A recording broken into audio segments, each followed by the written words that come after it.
viewers, welcome back in our program. जी doctor साहब ਹੁਣ ਅਸੀਂ ਸਵਾਲ ਜਵਾਬ ਦਾ ਸੈਕਸ਼ਨ ਸ਼ੁਰੂ ਕਰਦੇ ਹਾਂ ਜੀ। ਅੱਜ 6 ਨਵੰਬਰ 2013 21 ਤੱਕ ਨਾਨਕਸ਼ਾਹੀ ਸੰਮਤ 545 ਦਾ ਦਿਨ ਹੈ ਤੇ ਤੁਸੀਂ ਸਾਡੇ ਦਰਸ਼ਕਾਂ ਨੂੰ ਦੱਸੋ ਅੱਜ ਦੇ ਦਿਨ ਦੀ ਕੀ ਇਤਿਹਾਸਕ ਅਹਿਮੀਅਤ ਹੈ।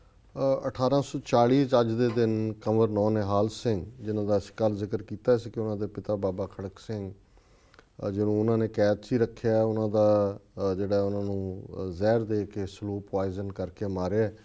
ਸੋ ਵਾਪਸੀ ਤੇ ਛੱਜਾ ਉਹਨਾਂ ਤੇ ਡੇਗ ਕੇ ਧਿਆਨ ਸਿੰਘ ਨੇ ਜ਼ਖਮੀ ਕੀਤਾ ਔਰ ਅੱਜ ਦੇ ਦਿਨ ਕੰਵਰ ਨੌ ਨਿਹਾਲ ਸਿੰਘ ਨੂੰ ਵੀ ਪੱਥਰ ਮਾਰ ਮਾਰ ਕੇ ਕਿਲੇ ਦੇ ਅੰਦਰ ਹੀ ਮਾਰ ਦਿੱਤਾ ਗਿਆ ਜੀ। 1908 ਦੇ ਵਿੱਚ ਅੱਜ ਦੇ ਦਿਨ ਚੀਫ ਖਾਲਸਾ ਦੀਵਾਨ ਨੇ ਇੱਕ ਆਪਣੀ ਇੰਸਟੀਚਿਊਟ ਖਾਲਸਾ ਪ੍ਰਚਾਰਕ ਵਿਦਿਆਲਾ ਤਰਨਤਾਰਨ ਸਾਹਿਬ ਐਸਟੈਬਲਿਸ਼ ਕੀਤਾ, ਕਿਉਂਕਿ ਚੀਫ ਖਾਲਸਾ ਦੀਵਾਨ ਨੇ ਸਿੱਖ ਐਜੂਕੇਸ਼ਨਲ ਕਾਨਫਰੰਸਾਂ ਰਾਹੀਂ ਖਾਲਸਾ ਹਾਈ ਸਕੂਲ, ਫਿਰ ਸੈਂਟਰਲ ਖਾਲਸਾ ਯਤੀਮਖਾਨਾ ਅੰਮ੍ਰਿਤਸਰ, ਜਿਸ ਯਤੀਮਖਾਨੇ 'ਚੋਂ ਬੜੇ ਚੰਗੇ ਚੰਗੇ ਰਾਗੀ ਪ੍ਰਚਾਰਕ ਈਵਨ ਸ਼ਹੀਦ ਊਧਮ ਸਿੰਘ ਸੁਨਾਮ, ਜਿਨ੍ਹਾਂ ਨੇ ਮਾਈਕਲ ਐਡਵਾਇਰ ਨੂੰ 21 ਸਾਲ ਬਾਅਦ ਜਾ ਕੇ ਮਾਰਿਆ, ਉਹ ਵੀ ਯਤੀਮਖਾਨਾ ਅੰਮ੍ਰਿਤਸਰ 'ਚ ਹੀ ਪੜ੍ਹੇ ਸਨ ਜੀ।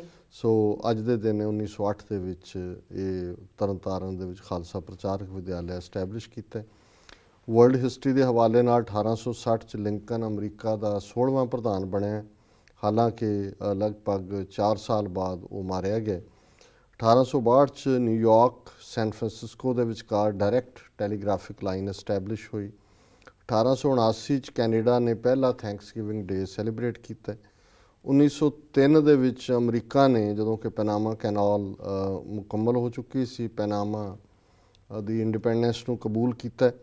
1918 'ਚ ਰਿਪਬਲਿਕ ਆਫ ਪੋਲੈਂਡ ਇਸ ਦੀ ਪ੍ਰੋਕਲੇਮੇਸ਼ਨ ਹੋਈ। 1922 ਦੇ ਵਿੱਚ ਕਿੰਗ ਜਾਰਜ ਫਿਫਥ ਨੇ ਆਇਰਿਸ਼ ਨੇਸ਼ਨ ਨੂੰ, ਜਿਹੜਾ ਅੱਜ ਆਇਰਲੈਂਡ ਮੁਲਕ ਹੈ, ਉਹਨੂੰ ਫਰੀਡਮ ਦਿੱਤੀ ਜੀ। 1941 'ਚ ਜਾਪਾਨੀਆਂ ਦਾ ਇੱਕ ਫਲੀਟ, ਜਿਹਨੇ ਕਿ ਪਰਲ ਹਾਰਬਰ 'ਤੇ ਹਮਲਾ ਕੀਤਾ, ਬਾਅਦ 'ਚ ਉਹ ਆਪਣੇ ਆਪ ਨੂੰ ਇਨ ਦਾ ਸਟੇਟ ਆਫ ਰੈਡੀਨੈਸ ਸੀ। 1962 ਦੇ ਵਿੱਚ ਯੂਨਾਈਟਿਡ ਨੇਸ਼ਨਸ ਜਨਰਲ ਅਸੈਂਬਲੀ ਨੇ ਇੱਕ ਮਤਾ ਕੀਤਾ ਕਿ ਸਾਊਥ ਅਫਰੀਕਾ, ਜਿੱਥੇ ਕਿ ਅਪਾਰਥਾਈਡ ਨਸਲਵਾਦੀ ਵਿਤਕਰਾ ਸੀ, ਇਸ 'ਤੇ ਪਾਬੰਦੀਆਂ ਲਾਓ, ਆਰਥਿਕ ਪਾਬੰਦੀਆਂ ਲਾਓ ਔਰ ਇਸ ਦਾ ਬਾਈਕਾਟ ਕੀਤਾ ਜਾਏ। ਸੋ ਇਹ ਮਤਾ 1962 'ਚ ਪਾਸ ਹੋਇਆ ਜੀ। 1962 'ਚ ਸਾਊਦੀ ਅਰੇਬੀਆ ਨੇ ਡਿਕਲੇਅਰ ਕੀਤਾ ਕਿ ਜੀ ਅਸੀਂ ਸਲੇਵਰੀ ਖ਼ਤਮ ਕਰ ਦਿੱਤੀ ਹੈ। ਹਾਲਾਂਕਿ ਇਸਲਾਮ ਦੇ ਵਿੱਚ ਕੋਈ ਸਲੇਵਰੀ ਦੀ ਥਾਂ ਨਹੀਂ ਹੈ, ਲੇਕਿਨ ਇਹਨਾਂ ਨੂੰ ਵੀ 1400 ਸਾਲ ਲੱਗੇ ਇੱਥੇ ਤੱਕ ਪਹੁੰਚਦੇ। 1978 ਦੇ ਵਿੱਚ ਸ਼ਾਹ ਆਫ ਈਰਾਨ ਨੇ ਜਿਹੜਾ ਈਰਾਨ ਦੇ ਵਿੱਚ ਫੌਜੀ ਰੂਲ ਲਾਗੂ ਕੀਤਾ, ਪਰ ਅਗਲੇ ਹੀ ਸਾਲ 1979 'ਚ ਖਮੀਨੀ ਨੇ ਈਰਾਨ ਨੂੰ ਟੇਕ ਓਵਰ ਕੀਤਾ। 1986 'ਚ ਰੀਗਨ ਨੇ ਇਮੀਗ੍ਰੇਸ਼ਨ ਰਿਫਾਰਮ ਬਿੱਲ ਦੇ ਉੱਤੇ ਦਸਤਖਤ ਕੀਤੇ ਔਰ 1991 'ਚ ਰੂਸ ਦੇ ਪ੍ਰੈਜ਼ੀਡੈਂਟ ਯੈਲਸਨ ਨੇ ਕਮਿਊਨਿਸਟ ਪਾਰਟੀ ਨੂੰ ਗੈਰ ਕਾਨੂੰਨੀ ਕਰਾਰ ਦਿੱਤਾ। ਜੀ ਡਾਕਟਰ ਸਾਹਿਬ, ਤੁਹਾਡਾ ਬਹੁਤ ਬਹੁਤ ਸ਼ੁਕਰੀਆ, ਤੁਸੀਂ ਅੱਜ ਦੇ ਦਿਨ ਦੀ ਸਿੱਖ ਹਿਸਟਰੀ ਅਤੇ ਵਰਲਡ ਹਿਸਟਰੀ ਬਾਰੇ ਸਾਡੇ ਦਰਸ਼ਕਾਂ ਨੂੰ ਦੱਸਿਆ। ਸਾਡਾ ਪਹਿਲਾ ਸਵਾਲ ਹੈ, ਅਮਰੀਕੀ ਪ੍ਰਧਾਨ ਮੰਤਰੀ ਓਬਾਮਾ ਨੇ 2009 ਨੂੰ ਪਾਕਿਸਤਾਨ ਦੇ ਪ੍ਰਧਾਨ ਮੰਤਰੀ ਜ਼ਰਦਾਰੀ ਨੂੰ ਲਿਖੇ ਇੱਕ ਪੱਤਰ ਵਿੱਚ ਪ੍ਰੈਜ਼ੀਡੈਂਟ ਜ਼ਰਦਾਰੀ ਨੂੰ ਲਿਖੇ ਇੱਕ ਪੱਤਰ ਵਿੱਚ ਵਾਅਦਾ ਕੀਤਾ ਸੀ ਕਿ ਜੇ ਪਾਕਿਸਤਾਨ ਲਸ਼ਕਰੇ ਤਾਇਬਾ ਤੇ ਤਾਲਿਬਾਨ ਨੂੰ ਨੱਥ ਪਾਵੇ ਤਾਂ ਉਹ ਕਸ਼ਮੀਰ ਮੁੱਦੇ ਤੇ ਭਾਰਤ ਤੇ ਦਬਾਅ ਪਾਵੇਗਾ। ਕੀ ਹੈ ਸੱਚ ਜੀ ਡਾਕਟਰ ਸਾਹਿਬ? ਦੇਖੋ, ਮਿਸਟਰ ਹੁਸੈਨ ਹਕਾਨੀ ਇੱਕ ਅਮਰੀਕਾ ਦੇ ਵਿੱਚ ਪਾਕਿਸਤਾਨ ਦੇ ਐਂਬੈਸਡਰ ਰਹੇ ਨੇ ਜੀ। ਕਾਫੀ ਵਿਵਾਦਗ੍ਰਸਤ ਸ਼ਖਸੀਅਤ, ਕਿਸੇ ਜ਼ਮਾਨੇ 'ਚ ਜ਼ਰਦਾਰੀ ਦੇ ਕ੍ਰਿਟਿਕ ਹੁੰਦੇ ਸੀ ਸ਼ੁਰੂ ਦੇ ਦਿਨਾਂ 'ਚ ਜੀ, ਜਿਹੜਾ ਉਹਨਾਂ ਦੇ ਲਈ ਮਿਸਟਰ 10% ਇਹ ਲਕਬ ਪਾਇਆ ਕਿ ਜੀ ਉਹ ਬੇਨਜ਼ੀਰ ਦਾ ਜਦੋਂ ਪ੍ਰਾਈਮ ਮਿਨਿਸਟਰ ਸੀ ਕਿ ਜੀ 10% ਸ਼ੇਅਰ ਜਿਹੜਾ ਉਹ ਜ਼ਰਦਾਰੀ ਮੰਗਦਾ ਹੈ ਕਿਸੇ ਵੀ ਡੀਲ ਨੂੰ ਪਾਸ ਕਰਨ ਦੇ ਲਈ। ਇਹ ਨਾਂ ਵੀ ਹਕਾਨੀ ਨੇ ਹੀ ਦਿੱਤਾ ਸੀ, ਪਰ ਸਿਆਸਤ ਦੇ ਵਿੱਚ ਕਿਵੇਂ ਗੇੜ ਆਉਂਦੇ ਨੇ, ਕਿਵੇਂ ਤਬਦੀਲੀਆਂ, ਕੀ ਬਦਲਿਆ ਜਾਂਦਾ, ਬਹੁਤ ਨੇੜੇ ਚਲੇ ਗਏ ਜੀ ਫਿਰ ਉਸ ਪਰਿਵਾਰ ਦੇ। ਔਰ ਜ਼ਰਦਾਰੀ ਨੇ ਹੁਸੈਨ ਹਕਾਨੀ ਨੂੰ ਪਾਕਿਸਤਾਨ ਦਾ ਐਂਬੈਸਡਰ ਬਣਾਇਆ ਸੀ ਅਮਰੀਕਾ ਦੇ ਵਿੱਚ ਜੀ। ਉਹਨਾਂ ਨੇ ਇੱਕ ਕਿਤਾਬ ਲਿਖੀ ਹੈ ਜਿਹਦਾ ਨਾਂ ਉਹਨਾਂ ਨੇ ਮੈਗਨੀਫੀਸ਼ੈਂਟ ਡਿਲਿਊਜ਼ਨਸ ਰੱਖਿਆ, ਜਿਹੜੀ ਕਿ ਕੱਲ੍ਹ ਹੀ ਸਟੋਰਾਂ ਦੇ ਉੱਤੇ ਆਈ ਹੈ। 300 ਸਫ਼ੇ ਦੀ ਇਹ ਕਿਤਾਬ ਹੈ ਔਰ ਉਹਦੇ 'ਚ ਉਹਨਾਂ ਨੇ ਇਹ ਜ਼ਿਕਰ ਕੀਤਾ ਹੈ ਕਿ 11 ਨਵੰਬਰ 2009 ਨੂੰ ਅਮਰੀਕਾ ਦੇ ਪ੍ਰੈਜ਼ੀਡੈਂਟ ਓਬਾਮਾ ਨੇ ਪਾਕਿਸਤਾਨ ਦੇ ਪ੍ਰੈਜ਼ੀਡੈਂਟ ਆਸਫ ਅਲੀ ਜ਼ਰਦਾਰੀ ਨੂੰ ਇੱਕ ਪੱਤਰ ਲਿਖਿਆ ਸੀ, ਜਿਹਦੇ 'ਚ ਉਹਨਾਂ ਨੇ ਇਹ ਕਿਹਾ ਕਿ ਵੀ ਜੇ ਪਾਕਿਸਤਾਨ ਸਾਡੀ ਮਦਦ ਕਰੇ, ਅਮਰੀਕਾ ਦੀ ਜਿਹੜੇ ਖਾੜਕੂ ਗਰੁੱਪ ਨੇ ਉਹਨਾਂ ਨੂੰ ਦਬਾਉਣ ਦੇ ਵਿੱਚ, ਜਿਨ੍ਹਾਂ ਦੇ ਵਿੱਚ ਅਲ-ਕਾਇਦਾ ਜੀ, ਤਹਿਰੀਕ ਤਾਲਿਬਾਨ, ਲਸ਼ਕਰ ਤੌਇਬਾ, ਹਕਾਨੀ ਨੈਟਵਰਕ, ਅਫਗਾਨ ਤਾਲਿਬਾਨ ਤੇ ਅਦਰ ਮਿਲੀਟੈਂਟ ਗਰੁੱਪਸ, ਉਹਨਾਂ ਨੇ ਕਿਹਾ ਕਿ ਜੀ ਜੇ ਇਹਦੇ 'ਚ ਸਾਡੀ ਪੂਰੀ ਖੁੱਲ੍ਹ ਕੇ ਮਦਦ ਕੀਤੀ ਜਾਏ then Pakistan can become America's long-term strategic partner ਜੀ ਕਿ ਲੰਬਾ ਵਕਤ ਉਸ ਦਾ ਵਿਉਂਤਬੰਧਕ ਸਾਥੀ ਬਣ ਸਕਦਾ ਹੈ ਤੇ ਐਂਡ ਹਿੰਟਡ ਐਟ ਰਿਜ਼ੋਲਵਿੰਗ ਕਸ਼ਮੀਰ ਕਿ ਜੀ ਅਸੀਂ ਕਸ਼ਮੀਰ ਮੁੱਦਾ ਰਿਜ਼ੋਲਵ ਕਰ ਸਕਦੇ ਹਾਂ। ਔਰ ਉਹ ਜਿਹੜੀ ਕਿਤਾਬ ਦੀ ਵਰਡਿੰਗ ਹੈ ਮੈਂ ਉਹੀ ਕੋਟ ਕਰ ਰਿਹਾ ਜੀ ਤੇ ਉਹਦੇ 'ਚ ਜਿਹੜਾ ਬੜਾ ਗੋਲਮੋਲ ਜਿਹਾ ਹੈ ਕਿ ਜੀ then America would tell countries of the region old ways of doing business are no longer acceptable ਕਿ ਜੀ ਅਸੀਂ ਉਹਨਾਂ ਨੂੰ ਕਵਾਂਗੇ ਕਿ ਜੀ ਪੁਰਾਣਾ ਜਿਹੜੇ ਤੁਹਾਡੇ ਤੌਰ ਤਰੀਕੇ ਨੇ ਉਹ ਮਨਜ਼ੂਰ ਨਹੀਂ ਨੇ। ਜੀ ਸੋ ਹੁਣ ਹਕਾਨੀ ਸਾਹਿਬ ਇਹ ਕਹਿਣਾ ਚਾਹੁੰਦੇ ਨੇ ਕਿ ਜੀ ਉਹ ਜਿਹੜੀ ਓਪਰਚੁਨਿਟੀ ਸੀ ਅਮਰੀਕਾ ਨੇ ਦਿੱਤੀ ਕਿ ਜੀ ਉਹ ਵਿਚੋਲਗੀ ਕਰਨਗੇ ਕਸ਼ਮੀਰ ਦੇ ਮਾਮਲੇ 'ਚ ਔਰ ਭਾਰਤ ਨੂੰ ਮਨਾਣਗੇ, ਉਹ ਮਿਸ ਕੀਤੀ। ਮੈਂ ਸਮਝਦਾ ਵੀ ਠੀਕ ਹੈ, ਹਕਾਨੀ ਇੱਕ ਪ੍ਰੋਫੈਸਰ ਨੇ, ਲਿਖਾਰੀ ਨੇ, ਉਹਨਾਂ ਦਾ ਮੁਲਕ ਹੈ, ਉਹ ਸ਼ਾਇਦ ਉਹ ਜ਼ਿਆਦਾ ਅਥਾਰਟੀ ਨਾਲ ਗੱਲ ਕਰ ਸਕਦੇ ਨੇ, ਅਸੀਂ ਡਿਸਟੈਂਸ ਤੇ ਬੈਠ ਕੇ ਗੱਲ ਕਰਦੇ ਹਾਂ ਜੀ। ਪਰ ਮੈਂ ਸਮਝਦਾ ਹਾਂ ਵੀ ਜੇ ਇੰਨਾ ਹੀ ਅਮਰੀਕਾ ਨੂੰ ਹੇਜ ਹੋਏ ਮੀਡੀਏਸ਼ਨ ਕਰਨ ਦਾ ਤਾਂ ਯੂਨਾਈਟਿਡ ਨੇਸ਼ਨ ਸਿਕਿਉਰਿਟੀ ਕੌਂਸਲ 'ਚ 16-17 ਰੈਜ਼ੋਲੂਸ਼ਨ ਪਏ ਨੇ ਕਿ ਕਸ਼ਮੀਰ ਦੇ ਵਿੱਚ, ਜੰਮੂ ਕਸ਼ਮੀਰ ਦੇ ਵਿੱਚ ਰਾਏਸ਼ੁਮਾਰੀ ਕਰਵਾਓ, ਪਲੇਬਿਸਾਈਡ ਕਰਵਾਓ। ਜੀ ਜਦੋਂ ਅਮਰੀਕਾ ਫੁੱਲ ਸਕੇਲ ਐਲਾਈ ਰਿਹਾ ਪਾਕਿਸਤਾਨ ਦਾ, ਅਯੂਬ ਖਾਨ ਦੇ ਜ਼ਮਾਨੇ 'ਚ ਜਦੋਂ ਇਹਨਾਂ ਦੇ ਕਹਿਣ ਤੇ ਪਾਕਿਸਤਾਨ ਸੀਟੋ ਦਾ ਮੈਂਬਰ ਵੀ ਸੀ ਜੀ ਔਰ ਫੁੱਲੀ ਪਾਕਿਸਤਾਨ ਨੇ ਅਮਰੀਕਾ ਦੀ ਲਾਈਨ ਟੋ ਕੀਤੀ ਆਲਵੇਜ਼, ਜਦੋਂ ਤੱਕ ਕਿ ਸੋਵੀਅਤ ਯੂਨੀਅਨ ਟੁੱਟਿਆ ਨਹੀਂ ਹੈ। ਇੰਡੀਆ ਜਿਹੜਾ ਉਹ ਸੋਵੀਅਤ ਯੂਨੀਅਨ ਦੇ ਆਰਬਿਟ 'ਚ ਸੀ ਜੀ ਜੀ ਔਰ ਇਹੀ ਸਬੂਤ ਨੇ ਕਿ ਇੰਡੀਆ ਨੇ ਯੂਨਾਈਟਿਡ ਨੇਸ਼ਨਸ 'ਚ ਸੋਵੀਅਤ ਯੂਨੀਅਨ ਨਾਲੋਂ ਵੀ ਜ਼ਿਆਦਾ ਵਾਰ ਅਮਰੀਕਾ ਦੇ ਖਿਲਾਫ ਵੋਟਿੰਗ ਕੀਤੀ ਹੈ।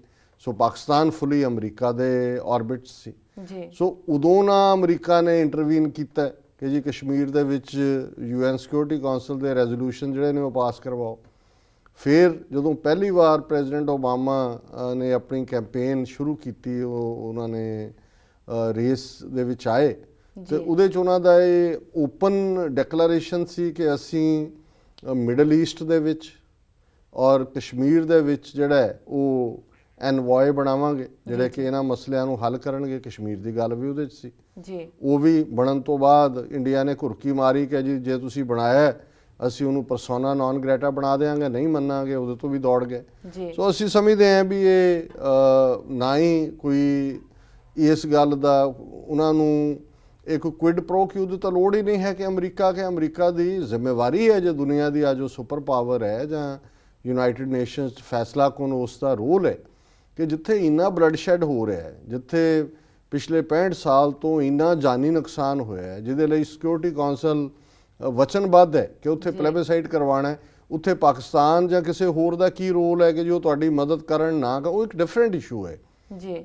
ਔਰ ਮੈਂ ਸਮਝਦਾ ਵੀ ਇਹ ਵੀ ਜਿਹੜਾ ਲੈਟਰ ਦੇ ਕੰਟੈਂਟ ਨੇ ਜੋ ਹਕਾਨੀ ਨੇ ਲਿਖਿਆ ਇਹ ਸੱਚ ਵੀ ਹੋਣ ਤੇ ਇਹਨਾਂ 'ਚ ਵੀ ਕੁਝ ਨਹੀਂ ਹੈ, ਇਹ ਵੀ ਐਵੇਂ ਐਮਪਟੀ ਵਰਡਸ ਨੇ, ਖੋਖਲੇ ਜਿਹੇ ਸ਼ਬਦ ਨੇ। ਸਟ੍ਰੈਟੇਜਿਕ ਪਾਰਟਨਰ ਤੇ ਲੌਂਗ, ਪਹਿਲਾਂ ਕਿਹੜਾ ਨਹੀਂ ਹੈ ਸਟ੍ਰੈਟੇਜਿਕ ਪਾਰਟਨਰ ਪਾਕਿਸਤਾਨ ਜੀ। ਸੋ ਅਸੀਂ ਸਮਝਦੇ ਹਾਂ ਵੀ ਇਹਦਾ ਕੋਈ ਬਹੁਤਾ ਮਤਲਬ ਨਹੀਂ ਹੈ। ਸਾਡਾ ਅਗਲਾ ਸਵਾਲ ਹੈ, ਭਾਰਤ ਦੇ ਮੰਗਲ ਮਿਸ਼ਨ ਦਾ ਪਹਿਲਾ ਪੜਾਅ ਸਫਲਤਾ ਸਹਿਤ ਸਮਾਪਤ ਹੋਇਆ। ਗਰੀਬ ਦੇਸ਼ ਭਾਰਤ ਨੂੰ ਐਡੇ ਖਰਚੇ ਵਾਲੇ ਪ੍ਰੋਜੈਕਟ ਦੀ ਕਿਉਂ ਲੋੜ ਹੈ ਜੀ ਡਾਕਟਰ ਸਾਹਿਬ? ਦੇਖੋ, ਖਬਰ ਤਾਂ ਇਹ ਕੱਲ ਦੀ ਸੀ ਕਿ ਜੀ ਇੰਡੀਆ ਦਾ ਮਾਰਸ ਮਿਸ਼ਨ ਸਕਸੈਸਫੁਲ ਆਰਬਿਟ ਪਹਿਲੇ 'ਚ ਪਹੁੰਚ ਗਿਆ। ਅਗਲਾ ਪੜਾਅ ਸ਼ੁਰੂ ਹੋਏਗਾ, $1 ਬਿਲੀਅਨ ਦਾ ਇਹਦੇ ਤੇ ਇਨਵੈਸਟਮੈਂਟ ਐਨੂਅਲ ਹੋਏਗੀ ਇੰਡੀਆ ਦੀ। ਪਰ ਮੈਂ ਸੋਚ ਹੀ ਰਿਹਾ ਸੀ ਵੀ ਇਸ ਨੂੰ ਕਿਵੇਂ ਲਿਆ ਜਾਏ ਤੇ ਦਿਲਚਸਪ ਗੱਲ ਇਹ ਹੈ ਵੀ ਲੰਡਨ ਦੇ ਵਿੱਚ ਟਾਈਮਸ ਨਿਊਜ਼ਪੇਪਰ ਹੈ, ਇੰਗਲੈਂਡ ਦਾ ਪ੍ਰਸਿੱਧ ਨਿਊਜ਼ਪੇਪਰ, ਉਹਨੇ ਚੰਗੀ ਤਰ੍ਹਾਂ ਇੰਡੀਆ ਨੂੰ ਭੰਨਿਆ ਇਸ ਦੇ ਉੱਤੇ। ਔਰ ਮੈਂ ਕਿਉਂਕਿ ਸਮੇਂ ਦੀ ਸੀਮਾ ਪਰ ਫਿਰ ਵੀ ਮੈਂ ਜਿਹੜੇ ਰੈਲੇਵੈਂਟ ਉਹਦੇ ਕੋਟ ਨੇ, ਸੋ ਅਸੀਂ ਸਿਰਫ ਖਾਲਿਸਤਾਨੀ ਇਹਨਾਂ ਦੇ ਮਗਰ ਨਹੀਂ ਹੈ ਪੈ ਜਾਂਦੇ, ਜਿਹੜੇ ਦੁਨੀਆ 'ਚ ਸੋਚਵਾਨ ਲੋਕ ਨੇ ਉਹ ਦੇਖਦੇ ਨੇ ਕਿ ਵੀ ਤੁਸੀਂ ਕਰ ਕੀ ਰਹੇ ਹੋ। ਸੋ ਉਹਦੇ 'ਚ ਨੇ ਟਾਈਮਸ ਨੇ ਕਿਹਾ ਕਿ ਵੀ third of the population has no private laboratory, ਤੀਜਾ ਹਿੱਸਾ ਹਿੰਦੁਸਤਾਨ 'ਚ ਲੈਟਰੀਨਾਂ ਨਹੀਂ ਨੇ ਲੋਕਾਂ ਦੇ ਕੋਲ ਜੀ। Every year 1.7 million Indian children die from preventable diseases. 1 million 'ਚ 10 ਲੱਖ ਹੁੰਦੇ ਨੇ, 17 ਲੱਖ ਬੱਚੇ ਜਿਹੜੇ ਨੇ ਹਰ ਸਾਲ ਉਹਨਾਂ ਬਿਮਾਰੀਆਂ ਨਾਲ ਮਰਦੇ ਨੇ ਜਿਨ੍ਹਾਂ ਦਾ ਇਲਾਜ ਹੋ ਸਕਦਾ। ਔਰ ਉਸ ਤੋਂ ਅੱਗੇ ਉਹਨਾਂ ਨੇ ਕਾਫੀ ਡੀਟੇਲ 'ਚ ਜਾ ਕੇ ਕਿਹਾ ਕਿ ਵੀ ਇਹ ਮੁਲਕ ਜਿਹੜਾ ਹੈ ਜਿਹਨੂੰ ਕਿ UN ਡਿਵੈਲਪਮੈਂਟ ਪ੍ਰੋਗਰਾਮ ਨੇ ਸਭ ਤੋਂ ਗਰੀਬ ਦੇਸ਼ਾਂ 'ਚੋਂ ਗਿਣਿਆ ਕਿ 26 ਗਰੀਬ ਦੇਸ਼ ਨੇ ਅਫਰੀਕਾ ਦੇ, ਜੀ ਉਹਨਾਂ ਦੀ ਜੇ ਸਾਰੀ ਆਬਾਦੀ ਮਿਲਾ ਲਈ ਜਾਏ ਤਾਂ ਉਹਦੇ ਨਾਲੋਂ ਵੀ ਜ਼ਿਆਦਾ ਭਾਰਤ ਦੀਆਂ 8 ਸਟੇਟਾਂ ਦੇ ਵਿੱਚ ਸਭ ਤੋਂ ਜ਼ਿਆਦਾ ਗਰੀਬ ਲੋਕ ਕਹਿੰਦੇ ਨੇ। ਔਰ ਦੁਨੀਆ 'ਚ ਜੇ 3 ਬੱਚੇ ਨੇ ਤਾਂ ਉਹਨਾਂ 'ਚੋਂ ਇੱਕ ਜਿਹੜਾ ਉਹ ਮਾਲ ਨਰਿਸ਼ਡ ਬੱਚਾ ਇੰਡੀਆ ਦੇ ਵਿੱਚ ਹੈ। ਕਰਪਟ ਗਵਰਨਮੈਂਟ ਐਂਡ ਪੂਅਰੈਸਟ ਸਰਵਿਸਿਜ਼ ਮੀਨ, ਹੁਣ ਉੱਥੇ ਕਰਪਟ ਸਰਕਾਰ ਹੈ, ਗਰੀਬ ਲੋਕ ਨੇ। ਅਖੀਰ 'ਚ ਉਹਨਾਂ ਨੇ ਕਿਹਾ ਕਿ ਵੀ ਜੇ ਮਹਾਰਾਸ਼ਟਰ ਤੋਂ ਬੰਬਈ ਦੇ ਵਿੱਚ ਇੱਕ ਸਿਟੀ ਤੋਂ ਦੂਜੇ ਸਿਟੀ ਦੇ ਖੁੰਝੇ 'ਚ ਜਾਣਾ ਹੋਏ ਜੀ ਤੇ ਉੱਥੇ ਸੀਵਰਸ, ਫਿਲਥੀ ਵਾਟਰ, ਗੰਦਾ ਪਾਣੀ ਤੇ ਰੋਡਸ ਐਂਡ ਇਹ ਟ੍ਰੇਨ ਸਿਸਟਮ ਚੋਕਡ ਵਿਦ ਪੀਪਲ, ਲੋਕ ਫਸੇ ਹੁੰਦੇ ਨੇ ਉਸ ਸਿਸਟਮ ਦੇ ਵਿੱਚ। ਇਦਾਂ ਦਾ ਸਿਸਟਮ ਹੈ। ਔਰ ਇੱਕ ਬੜੀ ਖੂਬਸੂਰਤ ਗੱਲ ਕਹੀ ਹੈ, before finding a way to Mars the Indian authorities would be better off helping their people find a way to the Mumbai, ਕਿ ਮਾਰਸ ਤੱਕ ਆਪਣਾ ਮਿਸ਼ਨ ਪਹੁੰਚਾਉਣ ਤੋਂ ਪਹਿਲਾਂ ਮੁੰਬਈ ਦੀਆਂ ਸੜਕਾਂ ਹੀ ਸਾਫ਼ ਕਰ ਦਿਓ ਤਾਂ ਕਿ ਲੋਕ ਇੱਕ ਸਿਰੇ ਤੋਂ ਦੂਜੇ ਸਿਰੇ ਤੱਕ ਪਹੁੰਚ ਜਾਣ। ਤੇ ਤੁਸੀਂ ਇਹ ਦਿਖਾਵਾ ਕਰਨ ਦੇ ਲਈ ਕਿ ਜੀ ਤੁਸੀਂ ਸੁਪਰ ਪਾਵਰ ਬਣ ਗਏ ਹੋ, $1 ਬਿਲੀਅਨ ਤੁਸੀਂ ਖਰਚ ਕਰ ਰਹੇ ਹੋ, ਉਹਨਾਂ ਨੇ ਕਿਹਾ ਵੀ ਫੇਕ ਗਲੋਰੀ ਦੇ ਵਿੱਚ ਜਿਹੜਾ ਉਹ ਬੇਕ ਕਰਨਾ ਚਾਹੁੰਦੇ ਨੇ, ਬਹਿਸ ਕਰ ਰਹੇ ਨੇ, ਔਰ ਪੱਲੇ ਇਹਨਾਂ ਦੇ ਕੁਝ ਨਹੀਂ। ਜੀ ਜੀ ਡਾਕਟਰ ਸਾਹਿਬ, ਪ੍ਰੋਗਰਾਮ ਦੇ ਅਖੀਰ ਵਿੱਚ ਸਾਡੇ ਦਰਸ਼ਕਾਂ ਨੂੰ ਦੱਸੋ ਅੱਜ ਦਾ ਵਿਚਾਰ। ਅੱਜ ਦੇ ਵਿਚਾਰ ਲਈ ਅਸੀਂ ਬਾਬਾ ਫਰੀਦ ਜੀ ਦੇ 2 ਸ਼ਲੋਕ ਚੁਣੇ ਨੇ ਜੀ। ਸ਼ਲੋਕ 18 ਤੇ 19 ਨੰਬਰ। ਜੀ ਫਰੀਦਾ ਜਾਂ ਲੱਭ ਤਾਂ ਨੇਹੋ ਕਿਹਾ, ਲੱਭ ਤਾਂ ਕੂੜਾ ਨੇਹੋ, ਕਿਚਰ ਝੱਤ ਲੰਗਾਈ ਹੈ ਛੱਪਰ ਟੁੱਟੈ ਮੇਹੋ, ਫਰੀਦਾ ਜੰਗਲ ਜੰਗਲ ਕਿਆ ਭਵੇਂ, ਵਣ ਕੰਡਾ ਮੋੜੈ, ਵੱਸੀ ਰੱਬ ਹਿਆਲੀ ਹੈ, ਜੰਗਲ ਕਿਆ ਟੂੰਡੇ। ਸੋ ਇਹਦੇ 'ਚ ਜਿਵੇਂ ਅੱਜ ਅਸੀਂ ਪਹਿਲੀ ਵਿਚਾਰ 'ਚ ਗੱਲ ਕੀਤੀ ਹੈ ਕਿ ਰੱਬ ਤੇ ਲੋਭ ਇੱਕ ਥਾਂ ਤੇ ਇਕੱਠੇ ਨਹੀਂ ਰਹਿ ਸਕਦੇ। ਔਰ ਇਹੀ ਬਾਬਾ ਫਰੀਦ ਕਹਿੰਦੇ ਨੇ, ਫਰੀਦਾ ਜਾਂ ਲੱਭ ਤਾਂ ਨੇਹੋ ਕਿਹਾ, ਖੰਨਿਓ ਤਿੱਖੀ ਵਾੜੋ ਨਿੱਕੀ। ਜੀ ਕਿ ਜੇ ਲੋਭ ਹੈ, ਗਰੀਡ ਹੈ, ਲਾਲਚ ਹੈ, ਫਿਰ ਰੱਬ ਨਾਲ ਪਿਆਰ ਨਹੀਂ ਨਿਭ ਸਕਦਾ। ਫਰੀਦਾ ਜਾਂ ਲੱਭ ਤਾਂ ਨੇਹੋ ਕਿਹਾ, ਲੱਭ ਤਾਂ ਕੂੜਾ ਨੇਹੋ। ਜੇ ਲੋਭ ਹੈਗਾ ਤੇ ਕੋਈ ਇਹ ਕਲੇਮ ਕਰਦਾ ਜੀ ਮੇਰਾ ਰੱਬ ਨਾਲ ਬੜਾ ਪਿਆਰ ਹੈ, ਉਹ ਕੂੜਾ ਨਹੀਂ ਹੋਇਆ, ਝੂਠ ਹੈ, ਫਰਾਡ ਹੈ, ਦੰਭ ਹੈ, ਹਿਪੋਕ੍ਰੇਸੀ ਹੈ। ਕਿਚਰ ਝੱਤ ਲੰਘਾਈ ਹੈ, ਛੱਪਰ ਟੁੱਟਾ ਮੇਹੋ।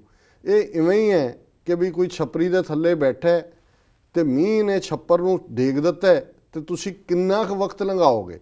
ਸੋ ਮਤਲਬ ਇਹ ਹੈ ਕਿ ਜਿਹੜਾ ਲੋਭ ਹੈ ਉਹ ਤੁਹਾਡੇ ਮਨ ਨੂੰ, ਜਿਸ ਦੇ ਅੰਦਰ ਰੱਬ ਨੇ ਬਹਿਣਾ ਹੈ, ਰੱਬ ਬੈਠਦਾ ਹੈ, ਜਿਵੇਂ ਮੀਂਹ ਲਗਾਤਾਰ ਪੈਂਦਾ ਛੱਪਰ ਨੂੰ ਥੱਲੇ ਸੁੱਟ ਦਿੰਦਾ ਹੈ, ਇਵੇਂ ਜਿਹੜਾ ਕੂੜਾ ਨੇ ਹੈ, ਝੂਠਾ ਪਿਆਰ ਹੈ, ਉਹ ਤੁਸੀਂ ਥੋੜੀ ਦੇਰ ਦਿਖਾਵਾ ਕਰ ਸਕਦੇ ਹੋ, ਲੋਭ ਉਸ ਦਿਲ ਨੂੰ ਗਾਲ ਦਿੰਦੇ।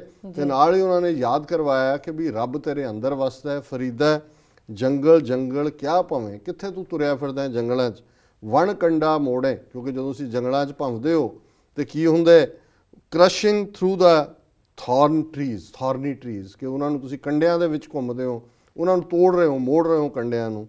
ਫਰੀਦਾ ਜੰਗਲ ਜੰਗਲ ਕਿਆ ਭਵੇਂ, ਕਿੱਥੇ ਤੁਰਿਆ ਫਿਰਦਾ ਜੰਗਲਾਂ 'ਚ, ਵਣ ਦੇ ਕੰਡਿਆਂ ਨੂੰ ਸਿੱਧੇ ਕਰਦਾ ਫਿਰਦਾ। ਵੱਸੀ ਰੱਬ ਹਿਆਲੀ ਹੈ, ਦਿਲ ਨੂੰ ਕਹਿੰਦੇ ਨੇ ਕਿ ਰੱਬ ਤਾਂ ਦਿਲ ਦੇ ਵਿੱਚ ਵਸਦਾ, ਜੰਗਲ ਕਿਆ ਟੂੰਡੇ, ਜੰਗਲਾਂ ਦੇ ਵਿੱਚ ਤੂੰ ਕੀ ਲੱਭਦਾ ਫਿਰਦਾ। ਔਰ ਇਹੀ ਫਰਮਾਨ ਗੁਰੂ ਤੇਗ ਬਹਾਦਰ ਸਾਹਿਬ ਦਾ ਸੀ, ਕਾਹੇ ਰੇ ਬਨ ਖੋਜਨ ਜਾਈ, ਸਰਬ ਨਿਵਾਸੀ ਸਦਾ ਅਲੇਪਾ, ਤੋਹੀ ਸੰਗ ਸਮਾਈ, ਕਿ ਤੇਰੇ ਨਾਲ ਉਹ ਹੈ, ਕਿੱਥੇ ਉਸ ਨੂੰ ਲੱਭਦਾ ਫਿਰਦਾ। ਸੋ ਇਹ ਬਾਬਾ ਫਰੀਦ ਜੀ ਦਾ ਅੱਜ ਦਾ ਥਾਟ ਹੈ। ਜੀ ਡਾਕਟਰ ਸਾਹਿਬ, ਤੁਹਾਡਾ ਬਹੁਤ ਬਹੁਤ ਸ਼ੁਕਰੀਆ, ਤੁਸੀਂ ਅੱਜ ਦਾ ਵਿਚਾਰ ਸਾਡੇ ਦਰਸ਼ਕਾਂ ਨਾਲ ਸਾਂਝਾ ਕੀਤਾ ਹੈ। ਵੀਰ, ਤੁਹਾਡਾ ਵੀ ਬਹੁਤ ਬਹੁਤ ਸ਼ੁਕਰੀਆ, ਤੁਸੀਂ ਆਪਣੇ ਕੀਮਤੀ ਸਮੇਂ ਵਿੱਚੋਂ ਸਮਾਂ ਕੱਢ ਕੇ ਸਾਨੂੰ ਆਪਣੇ ਵਿਚਾਰ ਤੇ ਰਾਏ ਭੇਜੇ, ਤੇ ਇਸ ਤਰ੍ਹਾਂ ਭੇਜਦੇ ਰਹਿਣਾ ਸਾਡੇ ਇਸ ਪਤੇ ਤੇ sos@tv84.tv ਤੇ ਅਸੀਂ ਆਪਣਾ ਪ੍ਰੋਗਰਾਮ ਲੈ ਕੇ ਫਿਰ ਤੁਹਾਡੇ ਰੂਬਰੂ ਹੋਵਾਂਗੇ। ਤਦ ਤੱਕ ਲਈ ਮੈਨੂੰ ਤੇ ਆਪਣੇ ਡਾਕਟਰ ਸਾਹਿਬ ਨੂੰ ਆਗਿਆ ਦਿਓ। ਵਾਹਿਗੁਰੂ ਜੀ ਕਾ ਖਾਲਸਾ, ਵਾਹਿਗੁਰੂ ਜੀ ਕੀ ਫਤਿਹ।